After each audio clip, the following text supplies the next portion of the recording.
வணக்கம். இரவு நேர பிரதான செய்திகளின் ஊடாக நர்மதா சிறையில் முதலில் தலைப்புச் செய்திகள்.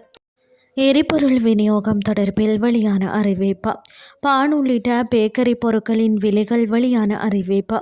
இடிந்து விழுந்த 4 மாடி கட்டடம், 5 குழந்தைகள் உட்பட 6 பேர் பலி.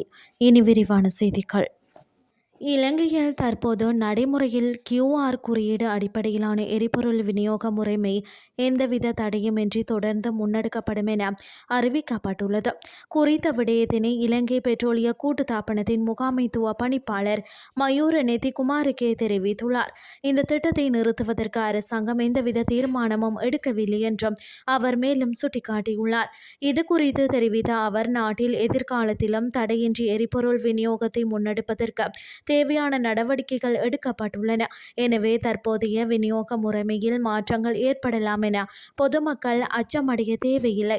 தற்போதைய எரிபொருள் ஒதுக்கீட்டு அளவை அதிகரிப்பதற்கோ அல்லது குறைப்பதற்கோ எவ்வித முடிவுகளும் எடுக்கப்படவில்லை. மறு அறிவித்தல் வரை தற்போதைய ஒதுக்கீட்டு எல்லைகளே தொடர்ந்து நடைமுறையில் இருக்கும் என அவர் மேலும் தெரிவித்துள்ளார். எரிவாயு விலை குறைக்கப்பட்டாலும் பேக்கரி உற்பத்திகளின் விலைகளை குறைக்க முடியாது என அறிவிக்கப்பட்டுள்ளது. குறித்த விடயத்தை அகில இலங்கை பேக்கரி உரிமையாளர்கள் சங்கத்தின் தலைவர் NK ஜெயவர்தன தெரிவித்துள்ளார். எரிவாயு விலை சிறிய அளவில் குறைக்கப்பட்டதால் பேக்கரி உற்பத்திகளுக்கு எந்த பயனும் இல்லை என அவர் மேலும் சுட்டிக்காட்டியுள்ளார். இலங்கையில் லிட்ரோ மற்றும் லாப்ஸ் நிறுவனங்கள் எரிவாயு விலைகளை குறைத்துள்ளதை தொடர்ந்து உணவகங்களில் விற்கப்படும் சில உணவுப் பொருட்களின் விலைகளும் குறைக்கப்பட்டுள்ளன. ஃப்ரைட் ரைஸ், கொத்து, பரோட்டா மற்றும் சிற்றுண்டிகளின் விலைகள் குறைக்கப்படுவதாக அகில இலங்கை உணவக உரிமையாளர்களின் சங்கத்தின் தலைவர் கர்சன ருஷான் தெரிவித்துள்ளார். எனினும் பான், பனிஸ் உள்ளிட்ட பேக்கரி உற்பத்தி பொருட்களின் விலைகளை எந்த வகையிலும் குறைக்க முடியாது என அகில இலங்கை பேக்கரி உரிமையாளர்களின் சங்கத்தின் தலைவர் தெரிவித்துள்ளார். இதேவேளை வருடாந்த பேருந்து கட்டண திருத்தம் நேற்று நள்ளிரவு முதல் நடைமுறைக்கு வந்துள்ளதாக இலங்கை தனியார் பேருந்து உரிமையாளர்கள் சங்கத்தின் தலைவர் கெமனு விஜயரத்ன தெரிவித்துள்ளார். புதிய திருத்தத்தின்படி 30 ரூபாயாக காணப்பட்ட குறைந்தபட்ச பேருந்து கட்டணம் 34 ரூபாயாக அதிகரிக்கப்பட்டுள்ளது. அத்துடன் அதிகபட்ச பேருந்து கட்டணமான 2422 ரூபாயானது 480 ரூபாவினால் அதிகரிக்கப்பட்ட 2902 ரூபாயாக உயர்த்தப்பட்டுள்ளமை குறிப்பிடத்தக்கது. இனி வெளிநாட்டு செய்திகள். 4 மாடி குடியிருப்பு இடிந்து விழுந்த விபத்தில் 5 குழந்தைகள், ஒரு பெண் உட்பட 6 பேர் உயிரிழந்துள்ளதாக இந்திய ஊடகங்கள் செய்தி வெளியிட்டுள்ளது.